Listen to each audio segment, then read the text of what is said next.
Hey guys, this is Snoo603 from Shustybang, here with my first Battlefield 3 Tactics video. Today, I'm going to cover how best to play Rush on Operation Metro. Taking a look at an overview of Operation Metro, let's quickly review where the mcoms are located for console players from the attacker's perspective.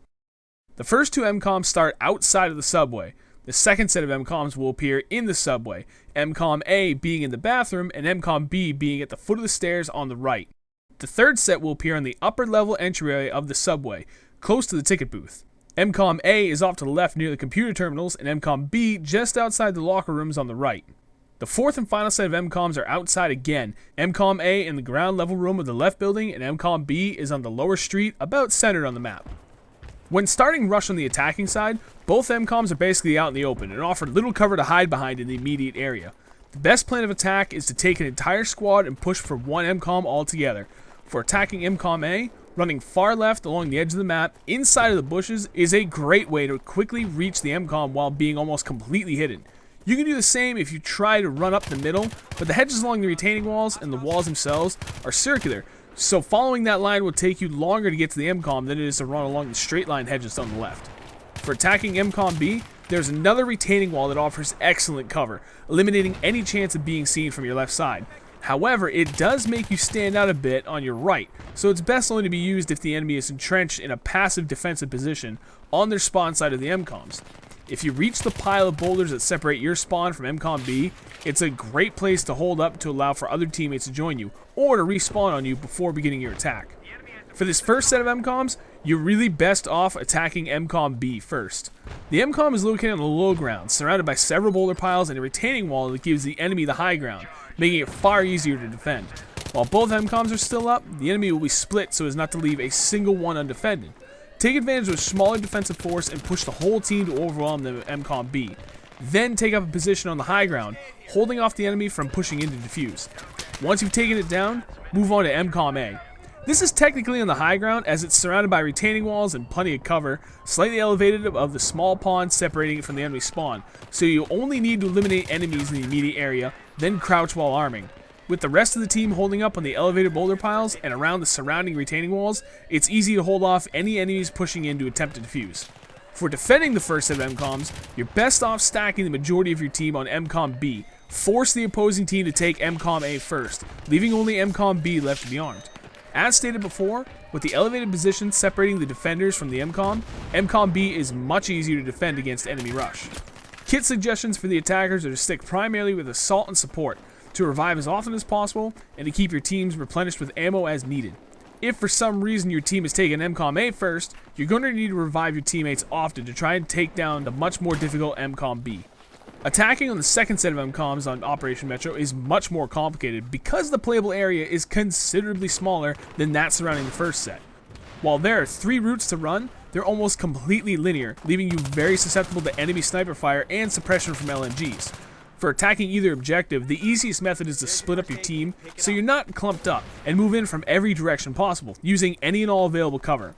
Moving along the far left, you can easily use the train to remain under cover almost the entire way to mcom A. If you use the hallways in the middle of the map and carefully check your corners as you move along, that is the safest path to get to mcom B. Attacking mcom A is your first priority.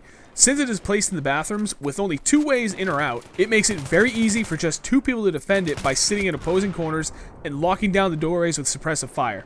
Throwing grenades towards the corners is your best bet, and moving in on both doors simultaneously while checking your opposite corners should take care of any campers.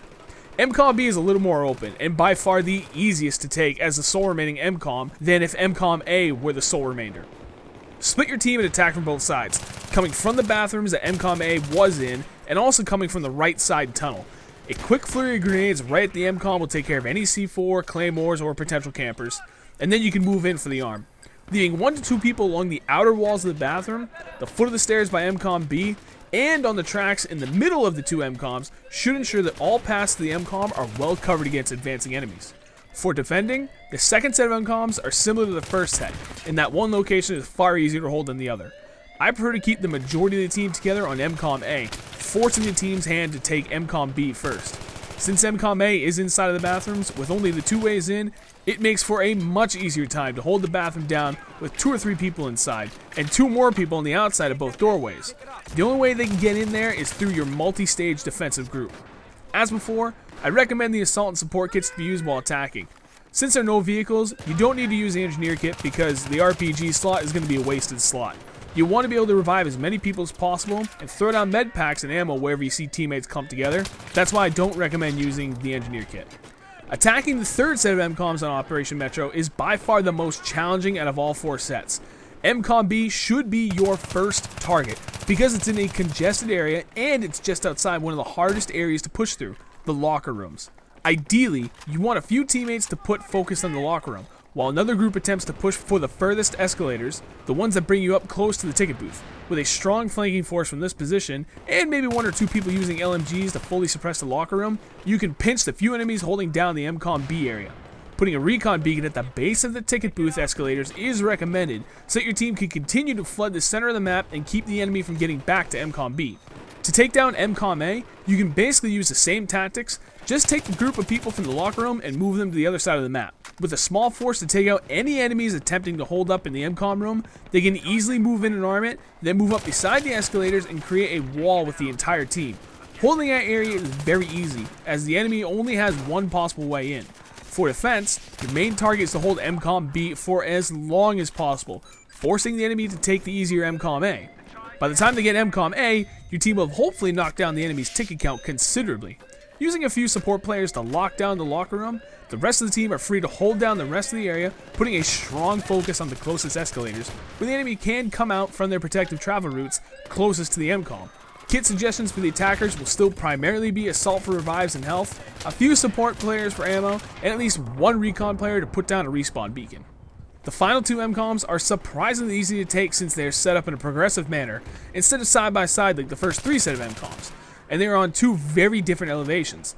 If the team is split up, anyone in MCOM B will have a long way to run in order to try and help disarm MCOM A, and they'll have to attempt that coming from the low ground. Being on the high ground will always give you the advantage, making cover to hide in much smaller, or in some cases completely useless.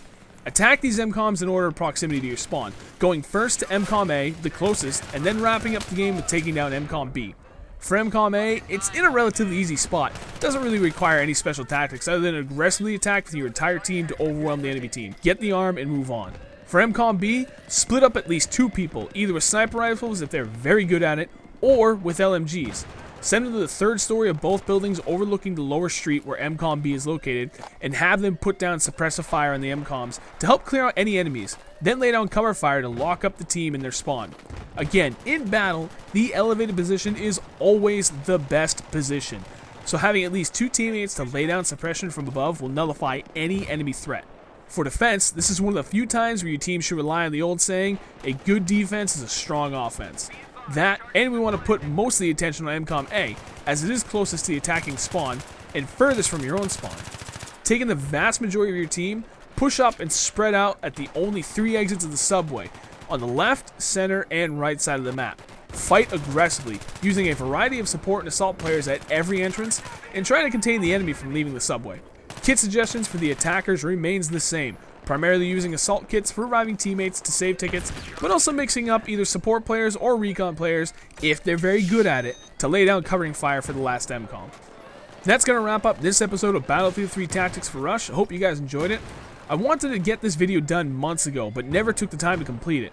I wanted to jumpstart it with an Aftermath map, but since I already had this 50% complete, I figured I'd do this first, see how much you guys all liked it and take it from there.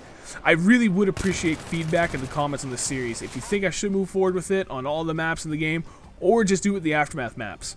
Doesn't matter, just give me feedback, I would really seriously greatly appreciate it. Thanks guys, I'll catch you guys later.